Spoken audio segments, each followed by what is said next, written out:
দুনিয়া হচ্ছে একজন মুমিনের জন্য কারাগার এবং একজন কাফিরের জন্য জান্নাত। রাসূল সাল্লাল্লাহু আলাইহি ওয়াসাল্লাম বলেছেন, মুমিন দুনিয়ায় ধৈর্য ধরে, কারণ সে জানে তার জন্য সামনে জান্নাত অপেক্ষা করছে। সে অনেক কিছু করতে পারলেও হারাম কাজ থেকে নিজেকে আটকায়, নিজের ইচ্ছা আকাঙ্ক্ষাকে নিয়ন্ত্রণ করে। তাই দুনিয়ার জীবন তার জন্য যেন সীমাবদ্ধ ও নিয়ন্ত্রিত। অন্যদিকে কাফিরের জন্য দুনিয়া জান্নাতের মতো, কারণ সে আল্লাহর বিধিনিষেধ মানে না। দুনিয়ার আনন্দ ভোগই তার কাছে সবকিছু, আর সে দুনিয়াতেই সর্বোচ্চ সুখ খোঁজে। দুনিয়ার জীবন অস্থায়ী, প্রকৃত সুখ ও পুরস্কার আখিরাতে।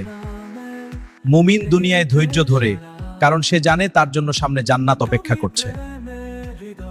আল্লাহ এই আমল আমাদেরকে মেনে চলার তৌফিক দান করুন, আমিন।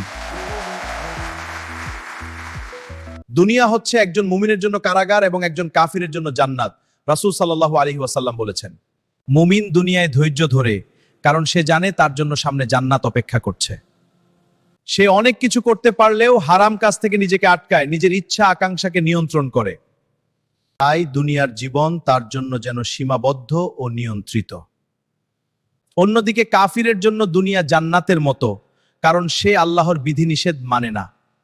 দুনিয়ার আনন্দ ভোগই তার কাছে সবকিছু, আর সে দুনিয়াতেই সর্বোচ্চ সুখ খোঁজে। দুনিয়ার জীবন অস্থায়ী, প্রকৃত সুখ ও পুরস্কার আখিরাতে।